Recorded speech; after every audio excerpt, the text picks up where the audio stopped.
In this training, we're going to discuss why you freeze up during your competitions and then what you can do to change this. So let's get started. What does it actually mean to freeze up? When you're freezing up, this means that you're stuck in your tracks. An example is I was working with a basketball player who just couldn't seem to take shots. He knew he had a good shot, but during games, whenever he got the ball, he would always freeze up and pass it to somebody else or maybe dribble around until some defenders closed in on him. That's what it means to freeze up. You hesitate.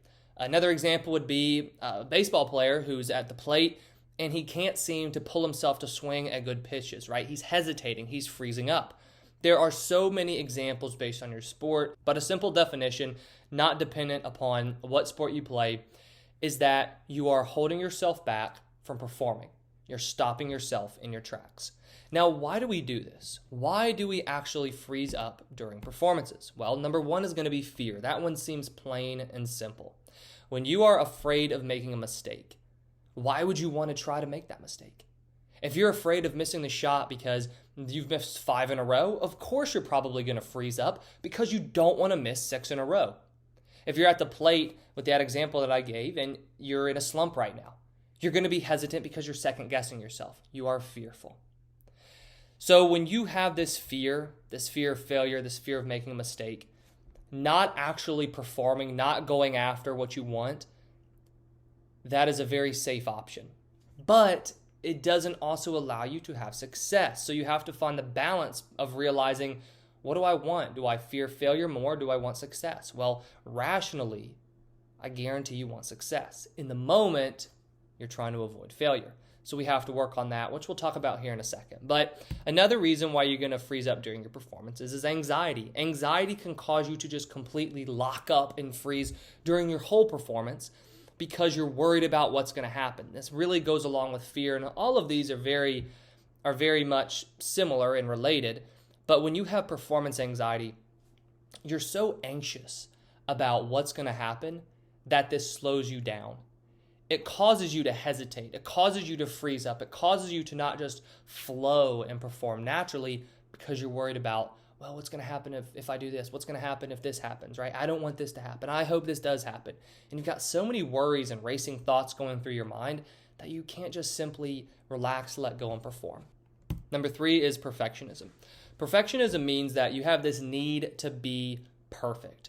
You have to make sure that you don't make any mistakes. You have to make sure that you are a perfect player. Now, is that really realistic, number one? Well, no, but I think we all know that's not realistic, but still this mindset prevails. When you have perfectionism during a game or during competition, it's easy to freeze up because you want to be perfect. And so if you're second guessing yourself, it goes back with anxiety, you're second guessing yourself because you don't know if you're going to make this mistake or not. Technically, you're still perfect because you haven't made a mistake, so it's easy to begin freezing up simply because you don't want to make a mistake, because if you make a mistake, it means you're not going to be perfect, you're going to beat yourself up, and you're not going to feel good enough. And then lastly, number 4 is self-doubt.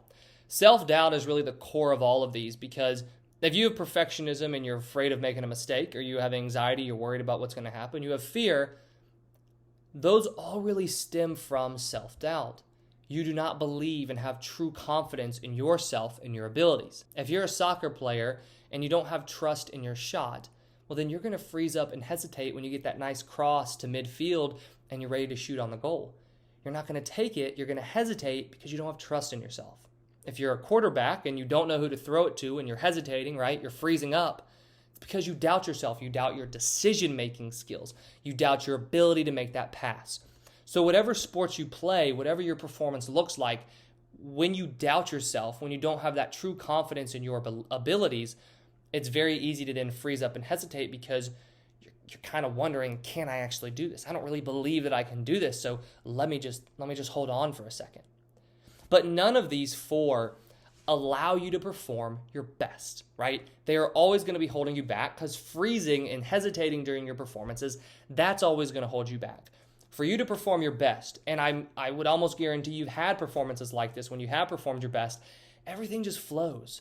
It's almost effortless, it feels like, because it's just flowing in a rhythm. You're not stopping and starting, freezing and hesitating, going and trying to pick back up momentum. It's just very natural.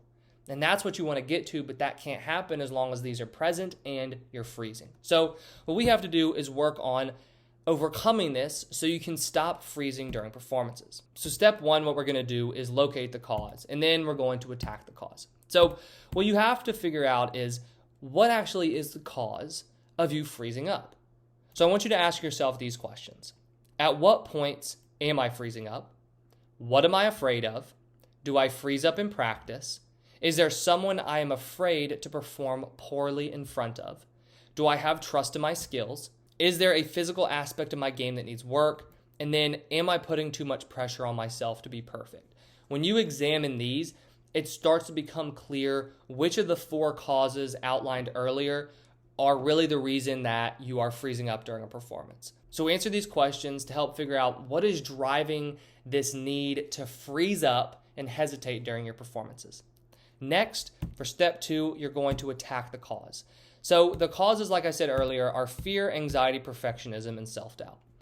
If you work on building self-confidence, the previous 3 are going to decrease. If you work on overcoming your fear, you're going to simultaneously have to work on overcoming anxiety. But with the cause that you identified in the last step, when you have a really clear understanding of this is what I'm afraid of, this is what I need to work on, this is why I'm trying to be too perfect, when you have that, you can begin doing something with it. You can begin working on it and taking steps to improve. So what I've done, instead of going into more depth with this training, is put a link to 4 different trainings in the description below that are going to walk you through each of these. So there's a training on overcoming the fear of failure, one on overcoming performance anxiety, one on overcoming perfectionism, and one on building self-confidence. So when you've identified which of these 4 areas are really the main cause for you freezing up during your performance, just go ahead and watch that training, start putting the steps into action, and that's going to help you really overcome that cause and then be able to perform freely and confidently like you want. So I hope you enjoyed this training. If you did, please hit that like button and subscribe if you haven't already. I put out 2 new trainings each week on sports psychology and mental training to help you build a championship mindset. In the description below, I've also put a link to a free training I've created on how you can identify and create your own championship mindset. It's going to walk you through an exercise where you identify when you're performing your best, right? What does that actually mean to you? And coming up with a clear championship mindset statement that you can use and repetitively use, most importantly, to consistently go into each game, in each practice, with the same mindset. Like I said, that's in the description below, so go ahead and click that link and take that free training for yourself. Thank you for watching, and I wish you the best of success in all that you do.